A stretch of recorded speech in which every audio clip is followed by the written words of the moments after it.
Welcome to ABC campus. आज हम IS-20 accounting for government grants and disclosure of government assistance पे introduction का lecture पढ़ेंगे, जिसके अंदर हम डेफिनेशन और बेसिक कॉन्सेप्ट्स को कवर करेंगे। तो सबसे पहली जो डेफिनेशन हम डिस्कस करेंगे स्टैंडर्ड में IS-20 में ये डेफिनेशन गिवन है, ये है गवर्नमेंट की डेफिनेशन। तो जब गवर्नमेंट को का रेफरेंस दिया जाता है IS-20 में, तो that refers to government agencies, जो गवर्नमेंट के डिफरेंट एजेंसीज हैं जो काम कर रही होती हैं मुख्तलिफ सेक्टर्स में, and similar bodies whether local, national और इंटरनेशनल। तो फेडरल गवर्नमेंट भी गवर्नमेंट की डेफिनेशन में आती है। तो लोकल से मुराद होगी जैसे लोकल और नेशनल, जैसे federal government, provincial government, district government, municipal corporation वगैरह। और इंटरनेशनल गवर्नमेंट में जो इंटरनेशनल इदारे हैं, यूनाइटेड नेशंस, यूनिसेफ वगैरह, ये शामिल हो जाएंगे। और गवर्नमेंट एजेंसी से मुराद है जैसे गवर्नमेंट के दूसरे डिपार्टमेंट हैं, जैसे EOBI का डिपार्टमेंट है, जैसे बैतुल माल का डिपार्टमेंट है, और दूसरी सिमिलर बॉडीज़ हैं जैसे पंजाब सीड कॉरपोरेशन है, एंड एट्सेट्रा। सो इस पर एक एग्जांपल में डिस्कस करते हैं कि as per IS-20 practical life से हम क्या क्या एग्जांपल ले सकते हैं जिन्हें गवर्नमेंट कंसीडर किया जाएगा। सो एज पर IS-20 the following may be considered government is providing financial assistance to an entity. Federal government of Pakistan को भी हम गवर्नमेंट की इस डेफिनेशन में देखते हैं। Punjab provincial government, Multan district government, ये एक लोकल गवर्नमेंट की एग्जांपल है। स्टेट बैंक ऑफ पाकिस्तान, क्योंकि ये सिमिलर बॉडी है, तो ये जो है इस पार्ट के अंदर कवर हो जाएगी। Small and medium enterprise development authority, ये समेडा पाकिस्तान में अथॉरिटी है that helps small and medium businesses, और उसमें उनको फाइनेंसेस भी प्रोवाइड करते हैं और दूसरी फैसिलिटीज़ भी प्रोवाइड करते हैं। United Nations, international monetary fund या वर्ल्ड बैंक वगैरह जैसे हैं, और वर्ल्ड हेल्थ ऑर्गेनाइजेशन WHO। तो ये डिफरेंट जो है ऐसी बॉडीज़ हैं, ऐसे इदारे हैं जिनको IS-20 के मुताबिक गवर्नमेंट के तौर पे रेफ़र किया गया है। अब जो गवर्नमेंट की इन जनरल डेफिनेशन है वो इससे डिफरेंट हो सकती है इन द डिफरेंट कॉन्टेक्स्ट, लेकिन IS-20 के अंदर हम गवर्नमेंट का जो फोकस रखेंगे वो इस डेफिनेशन के हिसाब से रखेंगे। नेक्स्ट हमारे पास इंपॉर्टेंट कॉन्सेप्ट है गवर्नमेंट असिस्टेंस का। तो गवर्नमेंट असिस्टेंस को डिफाइन किया गया IS-20 में, action by government design to provide an economic benefit specific to an entity और range of entities qualifying under certain criteria. तो ऐसा गवर्नमेंट की तरफ से एक्शन जिससे इकोनॉमिक बेनिफिट मिले, जो कि एंटिटी के लिए स्पेसिफिक हो या क्लास ऑफ एंटिटीज के लिए। जैसे अगर एक बेनिफिट दिया जाता है कि इंडस्ट्रियल स्टेट में जितनी भी कंपनीज हैं उनको ये बेनिफिट मिलेगा, तो ये भी एक गवर्नमेंट असिस्टेंस है, क्योंकि स्पेसिफिक है जो उन रेंज ऑफ एंटिटीज़ को मिल रहा है जो ये क्राइटेरिया मीट कर रही हैं कि वो इंडस्ट्रियल स्टेट के अंदर ऑपरेट कर रही हैं। अब स्टैंडर्ड ये भी बताता है कि किन बेनिफिट्स को गवर्नमेंट असिस्टेंस नहीं समझा जाएगा। तो benefits provided only indirectly through action affecting general trading conditions such as provision of infrastructure in development areas and or the imposition of trading constraint on competitors। अब अगर गवर्नमेंट कुछ चीज़ों की जो इंटरनेशनल इंपोर्ट के ऊपर पाबंदी लगा देती है, तो जो लोकल प्रोडक्ट है वो ज़्यादा सेल होगी, बेनिफिट तो होगा। इसी तरह गवर्नमेंट अगर अच्छा इंफ्रास्ट्रक्चर बना देती है या डेवलपमेंट प्रोजेक्ट्स में जो है बेहतरी आती है, तो उससे भी ट्रेडिंग कंडीशंस बेहतर होंगी और एंटिटी को फ़ायदा होगा। लेकिन ये जनरल बेनिफिट्स हैं, जनरल एक्शंस हैं, और इनको गवर्नमेंट असिस्टेंस कंसीडर नहीं किया जाएगा।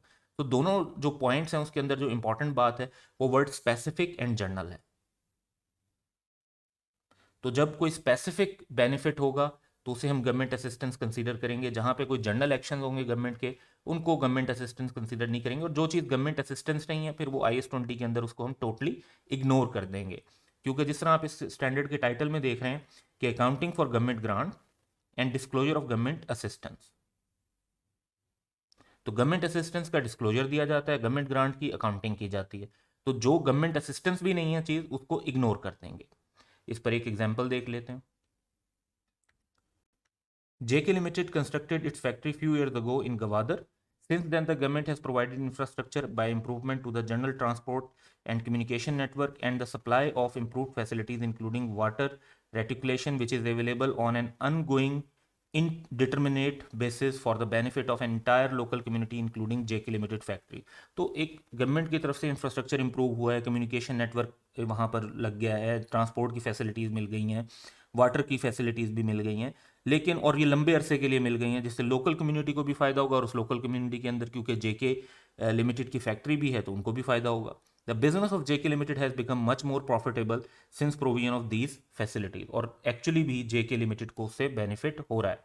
रिक्वायरमेंट ये है कि इन बेनिफिट्स को IS-20 के मुताबिक अगर हम डिस्कस करें तो ये जो एक्शन हैं ये जनरल जो है इकोनॉमिक कंडीशंस को अफेक्ट कर रहे हैं और ये गवर्नमेंट असिस्टेंस की डेफिनेशन में नहीं आएंगे, तो इनका ना हम कोई अकाउंटिंग करेंगे ना इनका कोई डिस्क्लोजर देंगे, इनको हम सिंपली इग्नोर कर देंगे। नेक्स्ट गवर्नमेंट ग्रांट्स की बात आ रही है। तो गवर्नमेंट ग्रांट्स को IS 20 में डिफाइन किया गया है कि government grants or assistance by government in the form of transfer of resources to an entity in return for past और future compliance with certain conditions relating to the operating activities of the entity.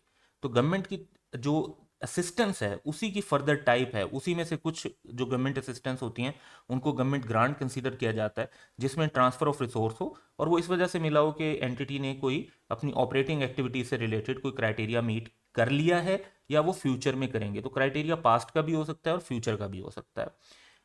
Government grants को और नामों से भी बुलाया जाता है, जैसे इसे सब्सिडीज, सबवेंशंस और प्रीमियम भी कहा जाता है। अब कौन से एक्शंस ऐसे हैं जो गवर्नमेंट ग्रांट नहीं है IS 20 के मुताबिक? तो they exclude those form of government assistance which can not reasonably have a value placed upon them and transactions with government which can not be distinguished from the normal trading transaction of the entity. तो बाद वक़्त government की तरफ से कुछ ऐसे benefits हमें मिले होते हैं जिन पर हम कोई वैल्यू प्लेस नहीं कर सकते, यानी वैल्यू अगर डिटरमिन कर भी लें तो वो आर्बिट्रेरी होगी, ऐसी कोई रिलायबल एस्टिमेट पॉसिबल नहीं होता। या फिर जो जनरल ट्रांजेक्शन होती हैं गवर्नमेंट के साथ कि गवर्नमेंट ने हमसे जो है ना चीज़ें ज़्यादा खरीद ली तो हमें बेनिफिट हो गया, तो अब वो बेसिकली अगर वो ना खरीदते किसी और को हम सेल करते तो क्या बेनिफिट होता। तो ये एक अंदाजे वाली बात है, एक आर्बिट्रेरी कैलकुलेशन तो हो सकती है लेकिन एग्जैक्ट कैलकुलेशन तकरीबन इम्पॉसिबल है। सो इस सिचुएशन में भी एक एग्जांपल देखते हैं। The government provided following to XYZ limited.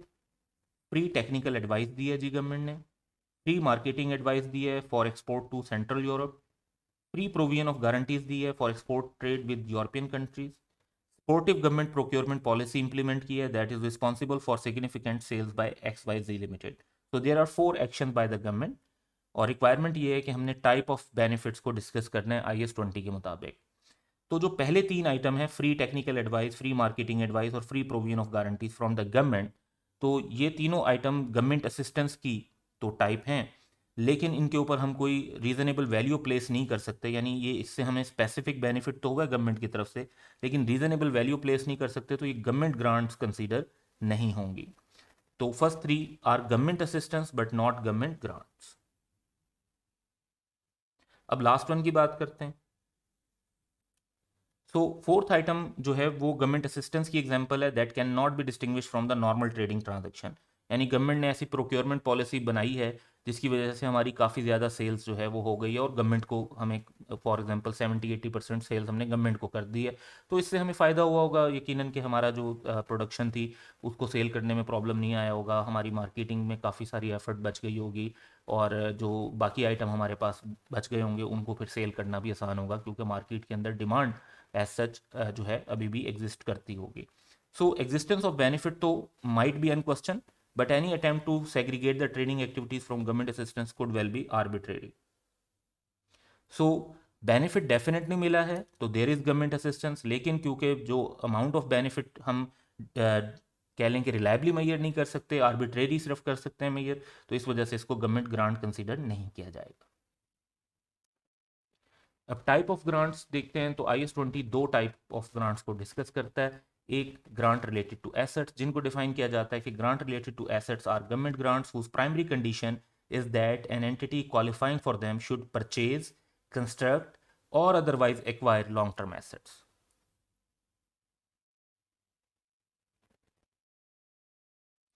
तो लॉन्ग टर्म एसेट से मुराद है नॉन करंट एसेट्स। तो प्राइमरी कंडीशन जो है वो अगर ये है कि आपने कोई non current asset purchase, construct या एक्वायर करना है तो वो ग्रांट रिलेटेड टू एसेट है। बाद वक्त प्राइमरी कंडीशन के साथ सेकेंडरी कंडीशंस भी हो सकती हैं, जैसे टाइप ऑफ एसेट पे, लोकेशन ऑफ एसेट पे, जितने अरसे के लिए कम अज़ कम यूज़ करना है, इसकी से रिलेटेड सब्सिडरी कंडीशंस भी अटैच हो सकती हैं। दूसरी टाइप ऑफ ग्रांट जो IS 20 में डिफाइन की गई है that is grant related to income, और इसको डिफाइन किया गया है कि grant related to income are government grants other than those related to asset. तो जो ग्रांट जो है गवर्नमेंट ग्रांट की डेफिनेशन में फॉल कर रही है लेकिन वो रिलेटेड टू एसेट्स नहीं है, तो फिर वो रिलेटेड टू इनकम कंसीडर होगी। इस पर एक एग्जाम्पल कर लेते हैं। Identify the following government grant is either related to assets और related to income. Grant by federal government on condition to import and install new power generation plant in Pakistan. अब इसमें जो प्राइमरी कंडीशन है वो एक नॉन करंट एसेट को install करने की है, so therefore it would be grant related to assets. Grant by provincial government condition on condition of construction and operation of factory in specific rural area. तो ultimately जो है factory को construct and operate करना है, तो construction जो है वो ऑब्वियसली फर्स्ट हमारी जो कॉस्ट है वो तो कंस्ट्रक्शन पे लगनी है, उसके बाद उसको ऑपरेट भी करना है ओवर द पीरियड। तो सब्सिडरी कंडीशन भी इन्वॉल्व है ऑपरेशंस की, एक टाइम पीरियड डिफाइन किया गया। तो this is also related to factory, that is a long term asset, तो ये भी ग्रांट रिलेटेड टू एसेट्स होगी। Grant by sports ministry for conducting a football league for next 3 years। तो football league हम एक कंडक्ट करवा रहे हैं, लेट्स से लेबर्स की या अदरवाइज जो है ना अपने एम्प्लॉयज़ की, और उसमें स्पोर्ट्स मिनिस्ट्री जो है वो हमें ग्रांट दे रही है, और हमने नेक्स्ट 3 years तक वो ग्रांट जो है वो यूज़ करनी है और उसके अगेंस्ट जो है टूर्नामेंट कंडक्ट करवाना है। सो ये क्योंकि इसमें किसी एसेट की एक्विजिशन, परचेज या कंस्ट्रक्शन की बात नहीं हो रही, तो ये ग्रांट रिलेटेड टू एसेट नहीं होगी, तो फिर बाय डेफिनेशन ये क्या बन जाएगी, ग्रांट रिलेटेड टू इनकम। इसी तरीके से grant by ministry of man power for maintaining low labour turnover in last 5 years। तो पास्ट में हमने अच्छा टर्नओवर मेंटेन किया है, बड़ा लो टर्नओवर है कि कम एम्प्लॉयज़ छोड़ कर गए हैं, तो इस बेसिस पर एक ग्रांट अगर हमें मिली है तो इसका ताल्लुक किसी एसेट की कंस्ट्रक्शन, परचेज या एक्विजिशन से नहीं है, तो ये रिलेटेड टू एसेट नहीं होगी, therefore it would be grant related to income. Summary of concepts को डिस्कस करते हैं जो अभी तक हमने कवर किए हैं, क्योंकि ये सारे कॉन्सेप्ट एक दूसरे से लिंक्ड हैं। तो गवर्नमेंट की डेफिनेशन हमने पढ़ी कि it refers to government, government agencies and similar bodies whether local, national और इंटरनेशनल।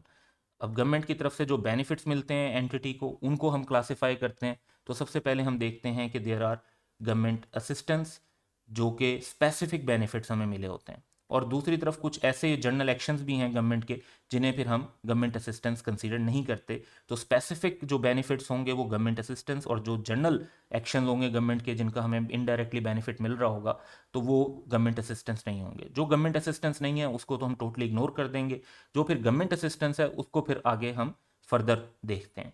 तो गवर्नमेंट असिस्टेंस जो होगी उसमें भी फिर कुछ गवर्नमेंट असिस्टेंस ऐसी होंगी जिसे हम गवर्नमेंट ग्रांट कहते हैं।